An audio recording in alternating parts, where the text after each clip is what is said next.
Biso bana mike, tosangani lelo, tolobite etika tobongisa. Tolukalisanga bayaya na biso bakolo, bato a conseil oye. Population ya Congo, jeunesse nationale, basengi lelo po babongisa. Bongisa Congo ezali kuya ya population.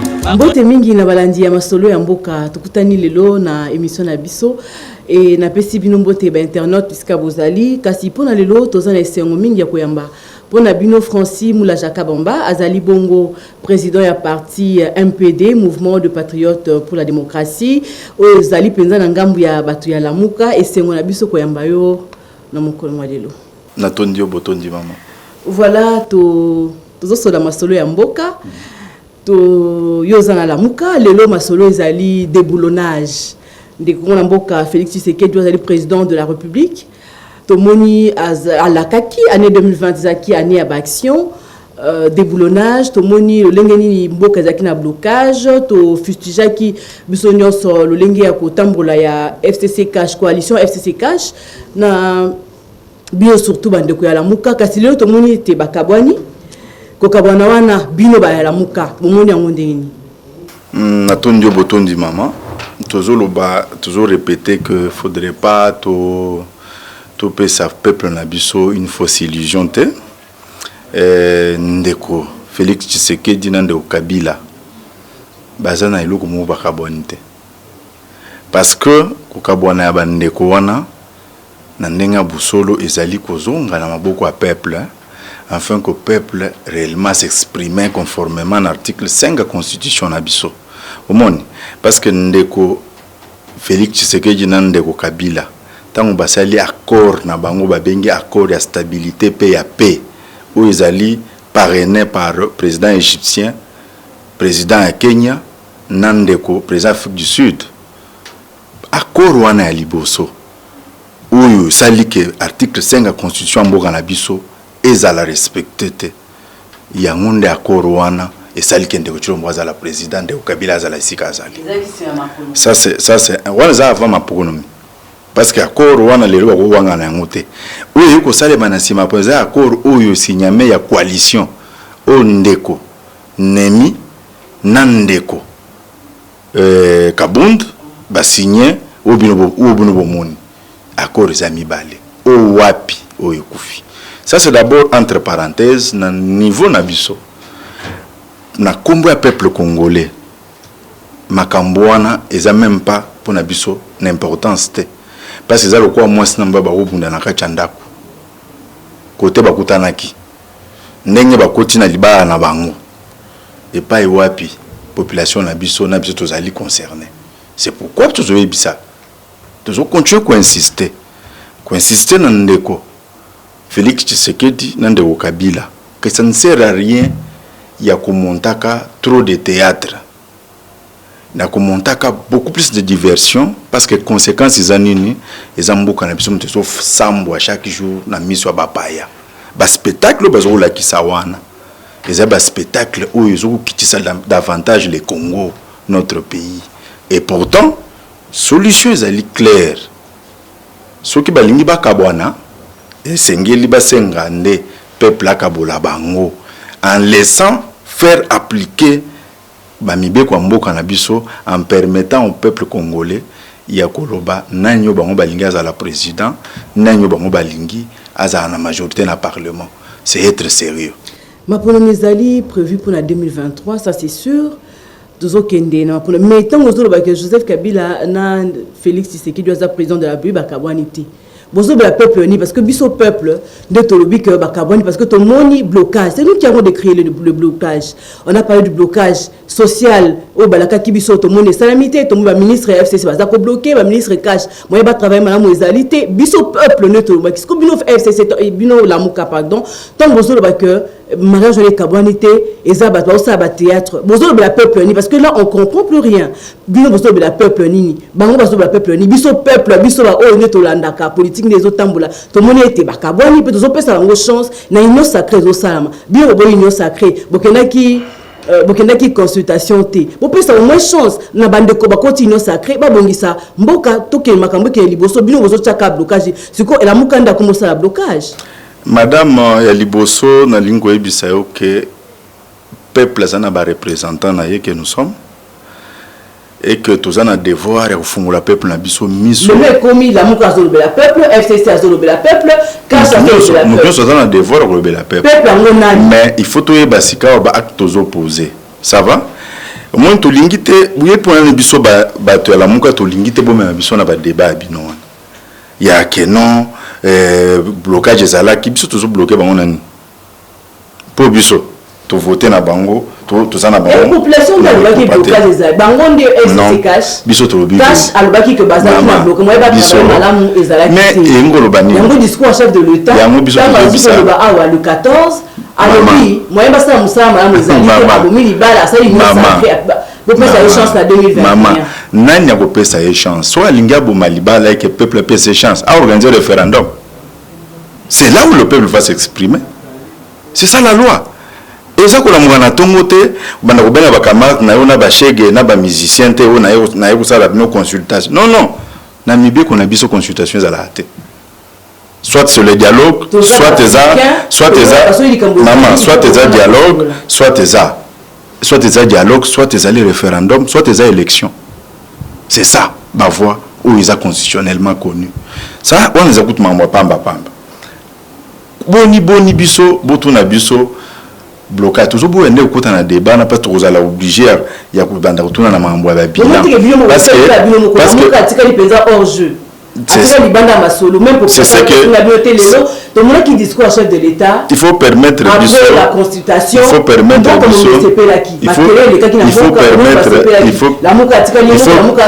il faut permettre biso tout répondre bande ba peuple va comprendre. OK? Awa ndeko Chilombo na ndeko Kabila ou bazo sala toujours répétant ezali théâtre pour nani.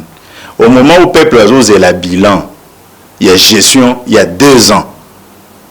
OK? Et quoi empêche, il faut couper cette bilan. Mais il y a Félix Tshisekedi le 14 décembre. La congrès, bilan. Bilan ou plus de bilan. Tu as kaka nazaki milliers, nazaki nazalaki bilan. Tu as banane. OK?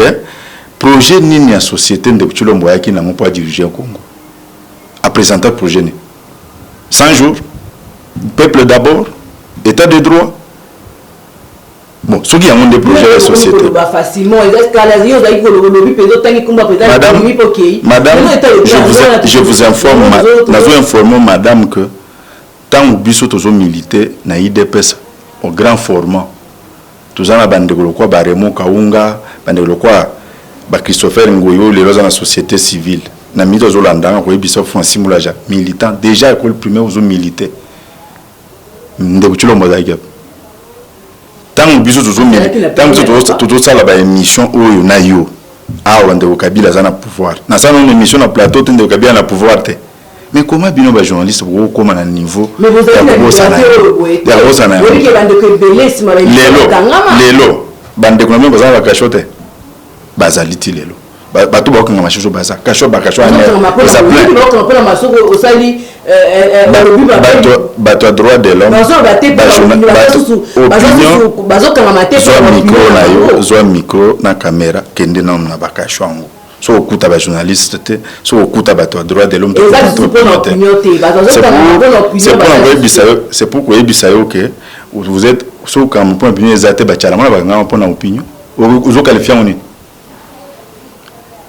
Vous êtes outrage au chef de l'État. Outrage au chef de l'État, tant que lundi ingratuit et Montali Bosso, autant table yamba ingratuit depuis 1964. À Yembi la Katanzembu. Il y a pas qu'il y a la justice, il faut battre un combo na attaquer. Mais interpeller qui est juste et puis ah, c'est pour dire que il y a un monde état de droit. Peuple oyo, toujours bisa peuple. Voilà, toujours bisa peuple. Peuple congolais a souffrir. Détournement et ça ndenge zala kikala. Lelo. Ba prison toni de komulaja. Pour le détournement ba prison tondi. On dit matin la première ba prison kaza que yo ba muso a détourné ba kangi. Yo so kaki na époque de Joseph Kabila. Yo kaki muta détourné ba kangi. Aujourd'hui il faut au moins reconnaître ce qui est fait. il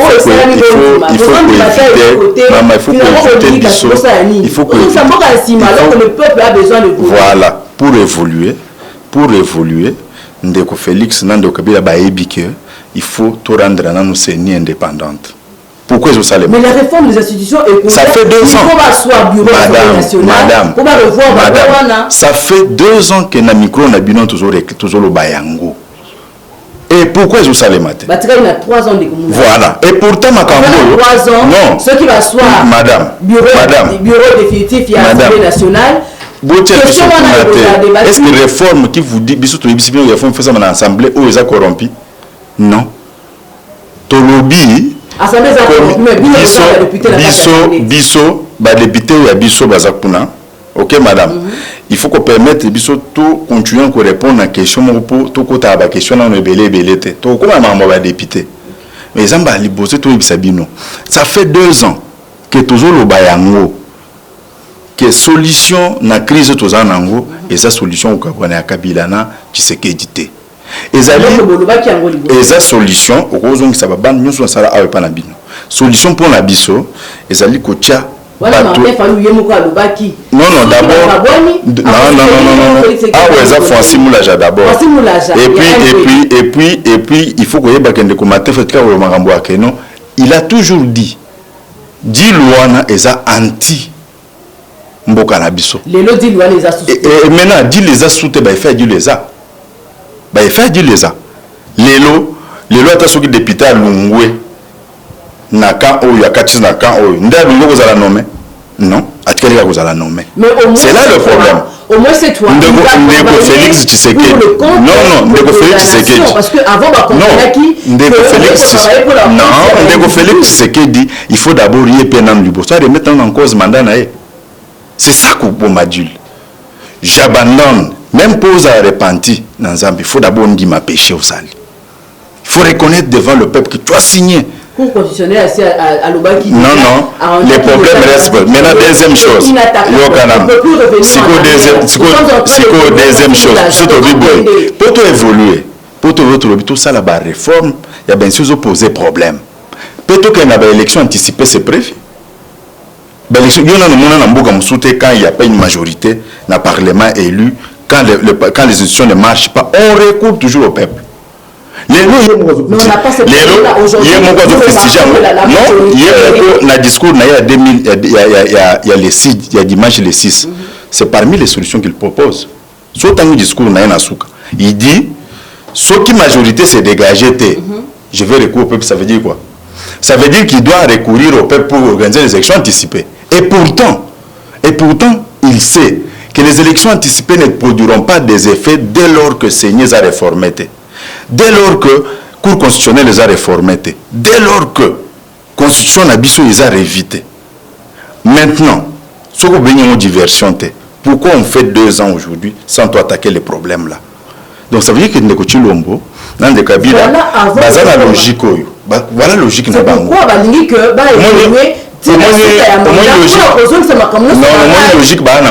logique est la logique. Il y a l'article 72. Des logiques. L'article 70.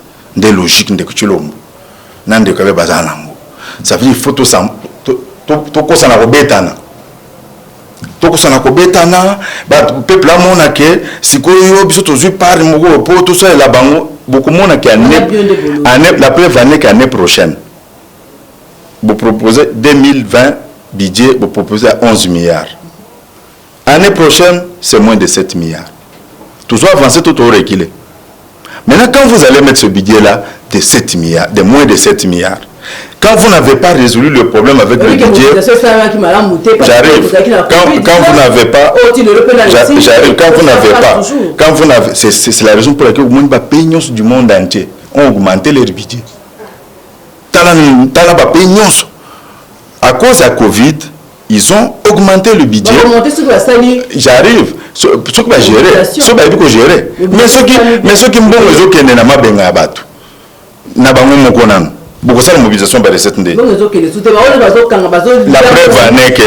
preuve année que boy bisabi sur place déjà il y a Robang Azali. Azawapi. Au moins apparaître dans la justice. nous compte la distraction à madame. Parce que conseiller dans 48 heures, dynamique pour la vérité des urnes, nous allons nous prononcer face à tout ce qui s'est fait au pays. Et nous prenons la communauté internationale en témoin pour que M. Félix Tshisekedi et M. Kabila cessent de distraire notre peuple en attendant. Quand ils distraient le peuple, tant qu'il y a ça, le discours, il y a des promesses sur promesses.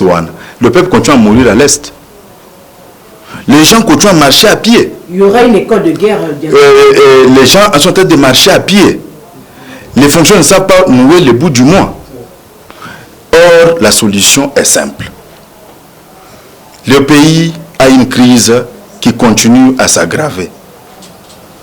Mettons-nous autour d'une table et ventrons le bois et réformons les institutions. Qui doivent se mettre sur la table? Ici, toza batokota sur la table et ça d'abord hauteur à crise toza nango. Ndeko Kabila, Ndeko Tshisekedi, na biso ba ndeko alamoua, faut vendre ensemble. Toza to réformer ba institution mboka na biso. Réformer l'institution la table to ba ponaminde ba kosa. Mutumo wa ponami azate. C'est ça la crise. Mutumo wa ponami azate. Toko ça la institution ba to ba ponamite. Voilà, tozongi penzana. Tozongi ngate, il y a monde quoi avance parce que la preuve est que ça fait 2 ans. Ça fait 2 ans, rien ne marche. Rien ne marche. C'est parce qu'on ne veut pas. C'est pour que les choses maintenant sont en train de changer. Je vous informe, madame, que les choses n'ont pas changé, les choses se gâtent. Se gâtent pourquoi? Parce que quelqu'un qui au départ. Moi, les Congolais ont l'espoir. C'est ce qu'on croit. C'est ce qu'on croit, madame. Combien de discours ont donné lieu d'espoir et qui n'ont rien abouti? Combien de discours? Ça. Quel lieu d'espoir ça va donner quand vous êtes en face d'un parlement qui est nommé, d'un président de la République nommé? Là, il y a le problème. Et maintenant, quand nous ne résolvons pas ces problèmes-là à travers notre peuple, si réellement le peuple est derrière et a l'espoir, non? Allons-y, allons poser la question à ce peuple. Pourquoi on a peur d'affronter le peuple? Mais voilà, ce peuple-là, il s'est réjoui le jour où le chef de l'État a annoncé. C'est vous qui le dites. J'ai suivi même vos émissions, vos journaux. Nous étions dans à ce temps. J'ai vu